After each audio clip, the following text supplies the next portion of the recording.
Good afternoon, the few of you that there are. First, I'll introduce myself. I'm Andrew Dake, I'm the Director of Colleague Systems for TalkTalk. This is John Gaskell. John's our Technical Project Manager for Office 365. For those of you who don't know, TalkTalk is a telco provider in the UK. We have about 4 million customers. We are at the value end of the market. We were one of the first organisations, I think, in the UK to suffer a fairly high-profile data breach about 3 years ago. So unfortunately, whenever the words data breach or hack come along, TalkTalk is usually referenced as being, and this happened to TalkTalk 3 years ago. But actually, let me go your way, go on. We started on our journey to where we are now about two and a half years ago with Office 365, and we followed the very traditional journey that many organisations have done, which is Office 365, jump on E3, get it in, deploy the core services of email, Skype, OneDrive, that kind of thing. And then we always had the idea that we would follow on next and we would do E5. And actually, that posed a bit of a challenge to us in terms of how do you write a business case for E5? Because E5 has lots of wonderful features.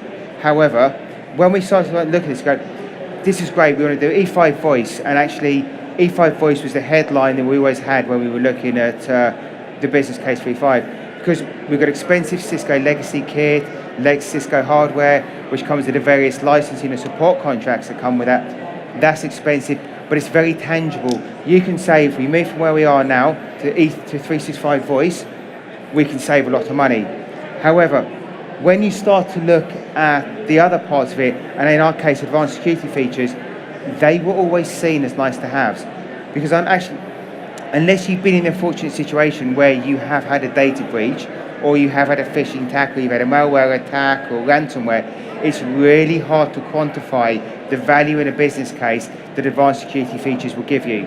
Because everyone's like, oh no, we've got McAfee, we've got Symantec, we've got this, we've got that. Actually, what's this going to give us? How's the benefit, and where's this coming to the business? And actually, as we progressed this, for us, it was always seen that voice was the first thing, and the rest of it was nice to have. Yeah. So what actually happened was we had just purchased the E5 licenses when we had a security incident, and in that security incident, a user received a malicious email link. They clicked on that link, and it started encrypting the data on their machine. They then forwarded that link to their manager and said, something weird happens when I click on this link. What happens when you do it? And their manager clicked on the link as well. Wonderful, thank you very much, yeah. Big security incident, machines isolated from the network, accounts disabled, passwords force changed, and all sorts of trouble. And what that led us to do is actually to look at what's trying to attack us in the organisation, and it was kind of a no-brainer, really. I mean, apart from a few spurious logons from places like Nigeria and things like that, it predominantly was malicious content in documents and malicious content in links. And we should have realised that actually we had two tools we'd already purchased here that we could immediately deploy, incredibly quick to deploy in ATP and safe links, that could actually provide a real immediate benefit to our users, make us a more secure organisation, and practically no user impact whatsoever to this. And that's what led us to think that whilst voice was the headline product of this, we could provide a far quicker benefit by deploying services like ATP and safe links. So the good thing now is, because of this, we've proven that actually, because of the success and the benefits we got from services like ATP and SafeLinks that have, without doubt, increased our security, we actually have a seat at the table now. We are leading security conversations. They're coming to us and asking, what are the security services in Office 365 can we deploy that can help protect our data? And we've really built some confidence and credibility in the business. And what we're actually doing now is we're having conversations about removing the likes of Symantec and McAfee from our estate. So we use McAfee for antivirus and Symantec for disk encryption. And we're actually looking now at replacing them with BitLocker and Windows Defender. And 18 months ago, that conversation would never have happened. You know, it just wasn't on the cards. And what it's actually doing is providing us some real cost savings now in the business. So actually, and that's the key thing, is when we start to look at it, as John said, not only the cost savings don't come with some of this just purely, as we found, from when you don't renew McAfee, you don't renew Symantec, and you get rid of the licensing cost, you get rid of support costs. One of the big cost savings, which is a hidden cost saving, was the rapid deployment. If you think about McAfee, Symantec, you put a project team together, you'll test it, you'll apply it to some test machines. Once you're happy with it, you'll package it, you'll deploy it out using SCCM or something else with the user's machines. And then 99% of machines will work, not everyone will. Dispatch an engineer to someone's desk to fix machines that don't work, and then it's live.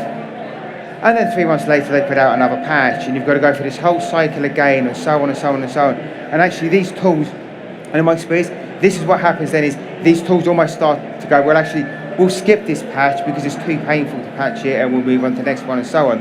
So one of the big cost savings for us when we started to do this was this rapid cloud deployment. As John said, we went on the tenant, we activated these services in the background, and that's really, really key. We didn't have to have this big comms program, this big install program, all of these things that inconvenience our colleagues. It was done in the background, and suddenly these things were active. So and these are the services that are there, and as John said, we are now starting to eliminate third-party services. McAfee, Symantec are expensive tools. We've had a lot of trouble, particularly with disk encryption, with some of the new devices, getting disk encryption working with some of the new devices. They have that small boot up disk, and then and the larger disk. Disk encryption particularly is a struggle. And I shouldn't say Symantec because they're just over there. So I'll look over this way instead of that way. But we have actually had some struggles getting these tools working, which has led to a really poor colleague experience. But actually we save a lot of money, we've saved a lot of time. But actually one of the key things is what we're starting to do, and this is one of the big things in the business case, is we're exploiting what we have. And what I mean by that is, when I took over running IT within TalkTalk about 2.5 years ago, we probably had what I would call 20 core applications which supported our colleagues. But we only maybe used 15-20% of the capability each of those applications. We're now here 2 years on, and we've got 4 or 5 core applications that support all the things our colleagues need. But we're using 60, 70, 80% of the capability of each of those tools.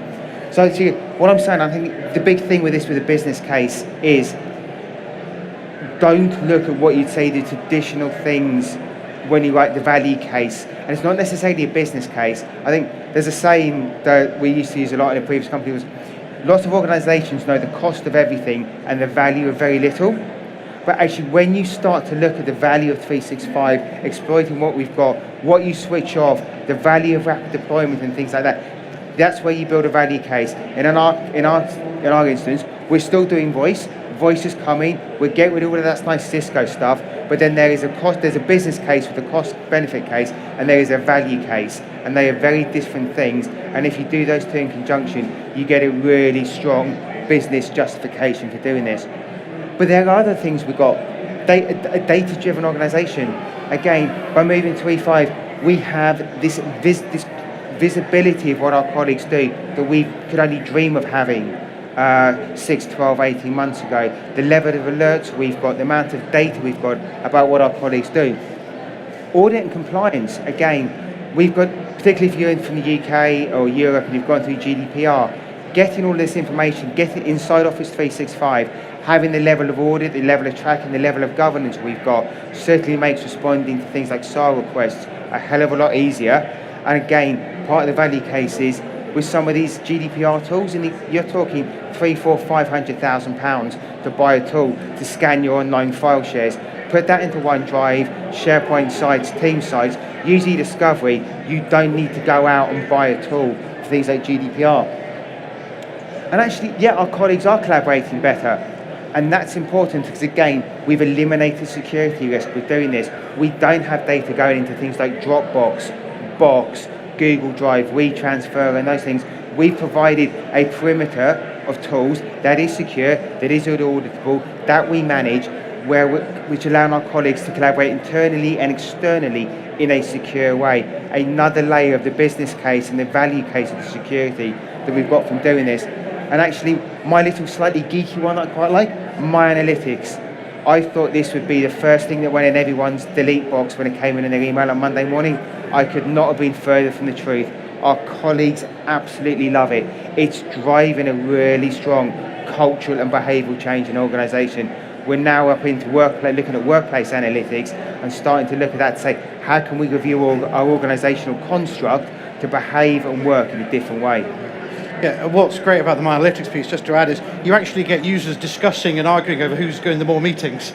They sit there by the water fountain, in the kitchen and go, well, I had 17 hours of meetings yesterday, so I had 22 hours of meetings yesterday. They compete on who had the most meetings. We're trying to drive meetings down, and yet you get these guys competing on how many they've had. But in terms of real-time security, what's great now is we actually have far greater visibility. With services, all the logs we get from Azure AD, all those things that you wanted on the on-prem AD, you can now get really easily. And we feed that in, obviously we've got cloud app security. We've set up our policies so that we know who's doing impossible travel, who's logging in from risky IP addresses, who's signing in from Tor-based clients. And what it's allowed us to do is our security department is a lot more proactive now. We have a 24-hour SOC that monitors our environment. They take feeds from all of these places, and they can actually build up a really good picture now of how our organization is functioning from a security perspective, where our security risks are, and who are our most at-risk users, and then start to block them or even contact them and say, we've noticed something funny about your account. Are you really in Russia? And things like that. So it's really improved the way security interact with the business.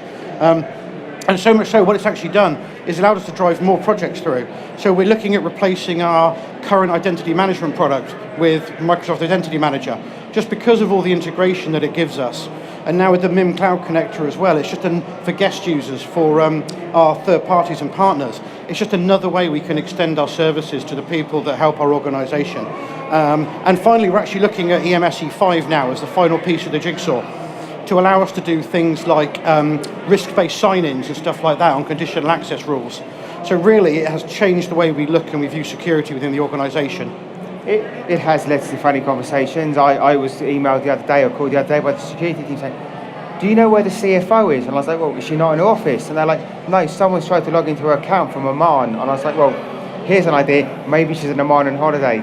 She was actually in Oman on holiday, but actually, the positive negative of this, if there was one, that was our security team had picked up on it, and before they went back and released access to her account, they came and asked people. Her PA panicked. When we got back, actually her PA, she could not have been happy about the fact there was a challenge made and that her data was secure, and we hadn't just, if it had been a breach, somebody hadn't just gotten into our estate. Yeah. So I think one of the big things for us is, flexibility. So what we've learned from this is really you've got to be flexible.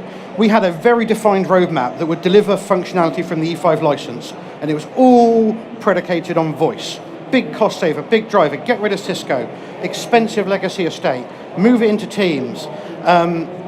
But voice takes time. And what we realized was there was a huge amount of functionality in the E5 suite that we purchased that we weren't going to use for 6 months because we were focused on a voice program. So we actually rejigged our roadmap. We turned things around and actually started to deliver services that the business wanted, that the business were asking for, and that could provide a really good business value. We're still doing voice, that hasn't changed. All that's changed is the way that we deliver services into the business and the order that we do it. And we're far more proactive now, allowing us to be flexible with what the business want and the services we can offer. And actually, one of the great things being able to do this so quickly is actually, although communications are key, the comms planning and then kind of the level of engagement and how hard these things deploy, it is a lot simpler than it is when you're doing a massive software deployment that involves the old traditional methods of doing it. So we actually focused a lot on this, on the basically the what's in it for you. We didn't really talk about the how or the what or anything else. We just said we're doing this. We deploy an ATP. This means your attachments are scanned to prevent erroneous intrusions into the business. And one of the best quotes that we heard was, we put this in, we expected loads of noise from people going, oh God, it takes me 60 seconds before I can read an attachment. Our CEO came up to me one day and she's like, I'd like to talk to you about this new thing you've put in. I was like, oh, here we go. She's like, I don't know what it does, but every time I see it says scanning an attachment, I feel our business is infinitely more secure than it was. So that's an actually prime example when you look at the comms of this. You don't have to tell them what's happening or how it's happening, just tell them why you're doing it and what's in it for them. And the colleagues are happy. And actually, when our CEO is sitting there going, the fact that my links are scanning, my links to be saved, the documents that are being scanned to me is scanning, so I know that nothing bad's going to happen when I click on the link. That is all we actually realised at the end of the day our colleagues wanted to know. So that's the end of our whistle-stop tour of how we went from a voice predicated to security predicated roadmap for E5. There are a few other sessions that the guys have asked us to talk about the FastTrack teams there. And the last piece is just really all 9 of you. It would be nice if we could get nine evaluations, would be nice. I think you should take pity on us and give us a 5 in every score, because I think we've done a good job even though there's 9 of you. If you could just personal presentations next time. Although I'm not sure about this. It's but if left by the previous presenter, I like it. But if you could go back and evaluate the session for us afterwards, that'd be great. We've also got some freebies. Yes. So does anyone have any questions? Go on, my friend. This is our biggest fan here. He came to our first presentation. He's here again. So thank you. Go on. When you started the project, yeah. Did you know about these security features? And how skeptical was your security department on this? So we knew about the features, but we didn't. It was difficult to articulate the value of them, which was the problem.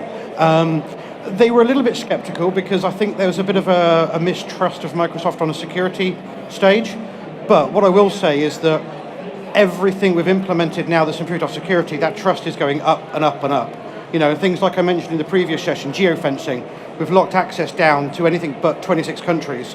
And again, just the ability to do that was really easy in 365 with conditional access rules. And that again has just helped improve the reputation of Microsoft with our security department. So every little thing we do just helps improve that. I think the other part in that is when you look at some things like the safe links, and particularly the documents, the security team was starting to go, we need some tools to do this. And they were looking at tools and they're like, have another one. We're gonna buy this tool is this big, so we can use this. And we were almost going back to where we've been previously, another tool but using a really thin sliver of the functionality of it. By doing this, literally these are the tools that, in some cases, these were security tools that security didn't even know they wanted until they knew about them. And they're like, oh, that got a sense. A piece that John said, where we went back and started to say, how are people trying to attack us? How are people trying to get into our business? And I think John said it really well earlier. Unless somebody's specifically in making a focused attack on your business, they're going to knock on your door, and if they can't get in, they're going to go somewhere else. So actually, if you can secure that door, make it as secure as you can, by there, you're deflecting a lot of these potential risks and incidents almost before they actually turn into anything. Yeah. And this is one of the great things about the way we've done this and the speed we were able to deploy this. Yeah. Any more for any more? Actually, I have an unrelated question.